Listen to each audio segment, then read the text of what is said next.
Yesterday courier private limited. Domestic international cargo உங்கள் இல்லம் தேடி வந்து கொரியர் புக்கிங் டெலிவரி செய்து தரப்படும். வணக்கம். இன்றைய தலைப்புச் செய்திகள். நாடு இன்று எதிர்கொள்ளும் பிரச்சினைகள் முன்பை விட வேறுபட்டது என பிரதமர் நரேந்திர மோடி பேச்சு. ஜாதி, மொழி, பிராந்தியவாத சிந்தனைகளால் ஏற்படும் பிளவுகள் தவிர்க்கப்பட வேண்டும் என்றும் வேண்டுகோள். இந்தியா ரஷ்யா உச்சி மாநாட்டில் பங்கேற்க வரும் டிசம்பர் மாதம் 5, 6 தேதிகளில் ரஷ்ய அதிபர் புதின் இந்தியா வருகை. அமெரிக்க வரி விதிப்பு, கச்சா எண்ணெய், வர்த்தகம் உள்ளிட்டவை குறித்து ஆலோசிக்க உள்ளதாக தகவல். கரூர் துயர சம்பவம் தொடர்பாக தமிழக வெற்றிக் கழக நிர்வாகிகள் ஆதவ் அர்ஜுனா, நிர்மல்குமார் ஆகியோருக்கு சம்மன். வாகனத்தில் இருந்த கேமராவில் பதிவான காட்சிகளை வழங்குமாறு உத்தரவு. கரூர் துயர சம்பவத்தை தொடர்ந்து ஏற்பட்டுள்ள கடும் நெருக்கடி. தமிழக வெற்றிக் கழக தலைவர் விஜய் 3வது நாளாக ஆலோசனை. திமுக அரசின் நிர்வாக தோல்வியே கரூர் துயரத்திற்கு காரணம். நயினார் நாகேந்திரன் குற்றச்சாட்டு. முதலமைச்சர் ஸ்டாலினுக்கு 12 கேள்விகள். இனி விரிவான செய்திகள். இன்று நாடு எதிர்கொள்ளும் பிரச்சினைகள் முன்பை விட வேறுபட்டது என பிரதமர் நரேந்திர மோடி தெரிவித்துள்ளார்.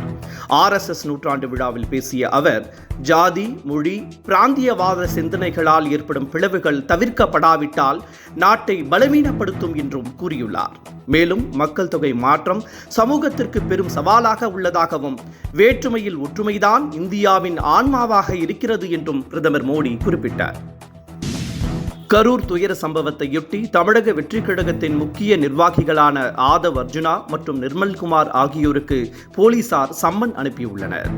கூட்ட நெரிசல் ஏற்பட்ட போது நடிகர் விஜயின் பரப்புரை வாகனத்தில் இருந்த கேமராவில் பதிவான காட்சிகள் அனைத்தையும் வழங்குமாறு சம்மனில் தெரிவிக்கப்பட்டுள்ளது. மேலும் நிர்மல்குமார் தலைமறைவாக உள்ள நிலையில் அவரது உதவியாளர்களிடம் போலீசார் தீவிர விசாரணை மேற்கொண்டு வருகின்றனர்.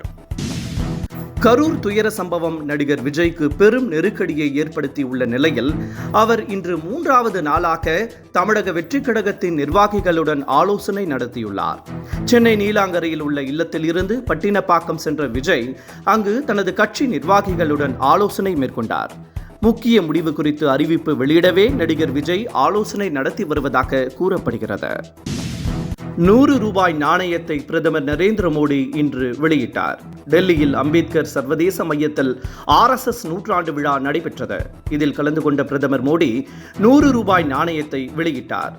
RSS பங்களிப்பை சிறப்பிக்கும் வகையில் தபால் தலை ஒன்றும் வெளியிடப்பட்டது. 100 ரூபாய் நாணயத்தின் பின்புறத்தில் பாரத மாதா சிங்கத்துடன் காட்சி தர அவர் முன் RSS சேவகர்கள் நிற்பதாக பதிக்கப்பட்டுள்ளது. தபால் தலையில் RSSஇன் 1963வது ஆண்டு குடியரசு தின பேரணி காட்சி இடம்பெற்றுள்ளது. ரஷ்ய அதிபர் புதின் டிசம்பர் மாதத்தில் இந்தியா வருகிறார்.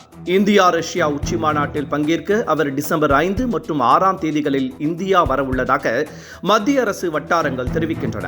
இந்த வருகையின் போது அமெரிக்கா வரி விதிப்பு, கச்சா எண்ணெய், வர்த்தகம் உள்ளிட்டவை குறித்து பிரதமர் மோடியுடன் ரஷ்ய அதிபர் புதினும் ஆலோசனை நடத்த உள்ளதாக தகவல் வெளியாகியுள்ளது. எனவே ரஷ்ய அதிபரின் பயணம் பெரும் முக்கியத்துவம் பெறுகிறது. கரூர் துயர சம்பவத்திற்கு திமுக அரசே காரணம் என பாஜக மாநில தலைவர் நயினார் நாகேந்திரன் குற்றம் சாட்டியுள்ளார். கரூர் வழக்கை CBIயிடம் ஒப்படைக்க தயக்கம் ஏன் என்றும் அவர் கேள்வி எழுப்பியுள்ளார். மேலும் கரூர் துயர சம்பவம் தொடர்பாக முதலமைச்சர் MK ஸ்டாலினுக்கு நயினார் நாகேந்திரன் 12 கேள்விகளை முன்வைத்துள்ளார். தங்கம் விலை இன்றும் 2 முறை உயர்ந்துள்ளது. ஆபரண தங்கத்தின் விலை இன்று 1 சவரன் காலையில் 240 உயர்ந்த நிலையில் மாலையில் 480 ரூபாய் அதிகரித்தது. இந்த நிலையில் 1 கிராம் 10,950 ரூபாய்க்கும் சவரன் 87,600 ரூபாய்க்கும் விற்கப்படுகிறது. வெள்ளியின் விலை மாற்றமின்றி 1 கிராமுக்கு 161 ரூபாய்க்கு விற்கப்பட்டு வருகிறது. தங்கத்தின் விலை இன்று மட்டும் சவரனுக்கு 780 ரூபாய் அதிகரித்திருப்பது குறிப்பிடத்தக்கது. இத்துடன் இந்த செய்திகள் நிறைவடைகின்றன. மீண்டும் நாளை காலை 10 மணிக்கு சந்திக்கலாம். வணக்கம். Yesterday courier private limited. Domestic international cargo உங்கள் இல்லம் தேடி வந்து கொரியர் புக்கிங் டெலிவரி செய்து தரப்படும். என்றும் உங்களுடன் மை இந்தியா. முக்கிய செய்திகளை உடனுக்குடன் தெரிந்து கொள்ள சப்ஸ்கிரைப் பண்ணுங்க, பெல் பட்டனை பிரஸ் பண்ணுங்க. என்றும் உங்களுடன் மை இந்தியா.